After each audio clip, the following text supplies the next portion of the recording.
Hi friends, welcome to my YouTube channel.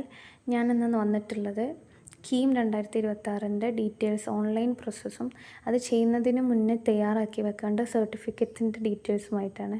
അപ്പോൾ ആദ്യമായിട്ടാണ് channel കാണുന്നതെങ്കിൽ സബ്സ്ക്രൈബ് ചെയ്ത് സപ്പോർട്ട് ചെയ്യാം കേട്ടോ. അപ്പോൾ ആദ്യം തന്നെ നമുക്കിതിൻ്റെ പ്രോസ്പെക്റ്റസിൽ പോവാം. പ്രോസ്പെക്റ്റസ് ഓപ്പൺ ചെയ്യുമ്പോൾ ഇതിൻ്റെ ഡേറ്റ് സ്റ്റാർട്ടിങ് വരുന്നത് 5/1/2026 മുതൽ 31/1/2026, അതായത് ജനുവരി 31 ലാസ്റ്റ് ഡേറ്റ് കാണിക്കുന്നത്. ഇതിന് അപ്ലൈ ചെയ്യാൻ പോകുന്നതിന് മുന്നേ നിങ്ങൾ എല്ലാ കുട്ടികളും കയ്യിൽ വെക്കേണ്ട സർട്ടിഫിക്കറ്റിൻ്റെ കാര്യങ്ങളാണ് പറയുന്നത്. SC/ST കുട്ടികൾ എക്സെപ്ഷൻ ഉണ്ട്, അവർക്ക് കാസ്റ്റ് സർട്ടിഫിക്കറ്റാണ് പറയുന്നത്, നാറ്റിവിറ്റി സർട്ടിഫിക്കറ്റും. ബാക്കി OBC നോൺ ക്രിമിലെയർ വിഭാഗത്തിൽ വരുന്ന കുട്ടികൾക്ക് income certificate, nativity certificate, caste certificate, non creamy layer സർട്ടിഫിക്കറ്റാണ് പറയുന്നത്. ഇൻകം റിസർവേഷന് വേണ്ടിയിട്ടാണ് ഇൻകം സർട്ടിഫിക്കറ്റ് പറയുന്നത്. പിന്നെ കാസ്റ്റ് സർട്ടിഫിക്കറ്റ് SC കുട്ടികൾക്കാകുമ്പോൾ കമ്മ്യൂണിറ്റി സർട്ടിഫിക്കറ്റാണ് വരിക, തഹസിൽദാറിൽ നിന്ന് ഔട്ട് ഓഫ് സ്റ്റേറ്റിൻ്റെ ആണ് വരിക.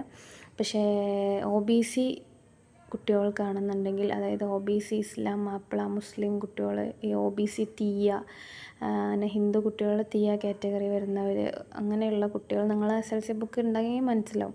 അവർക്ക് കാസ്റ്റ് സർട്ടിഫിക്കറ്റാണ് വരിക. കാസ്റ്റ് സർട്ടിഫിക്കറ്റ് വില്ലേജ് ഓഫീസിൽ നിന്നാണ് മേടിക്കുക. അപ്പോൾ അത്രയും പ്രൂഫ്. അതിൻ്റെ കൂടെ നാറ്റിവിറ്റി സർട്ടിഫിക്കറ്റ്. നാറ്റിവിറ്റി നമ്മൾ കേരളത്തിലാണ് ജനിച്ചതെന്ന് അറിയാൻ വേണ്ടിയിട്ടാണ് നാറ്റിവിറ്റി സർട്ടിഫിക്കറ്റ്. പിന്നെ non creamy layer certificate OBC reservation ഉള്ളവർക്കാണ് നോൺ ക്രീമി ലെയർ സർട്ടിഫിക്കറ്റ് എന്ന് പറയുന്നത്. അത് ജനറൽ കാറ്റഗറിക്കാർക്ക് എല്ലാവർക്കും ഉണ്ടാവില്ല. EWS സർട്ടിഫിക്കറ്റാണ് ജനറലിൽ റിസർവേഷൻ കാറ്റഗറിക്ക് വരുന്നത്.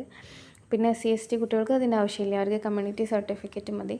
പിന്നെ ബാക്കിയുള്ള കാര്യങ്ങൾ, ഈ ഓരോ സർട്ടിഫിക്കറ്റും ചെയ്യാൻ എന്തൊക്കെ പ്രൂഫ് വേണമെന്നുള്ള കാര്യങ്ങൾ ഞാൻ പറയാം കേട്ടോ.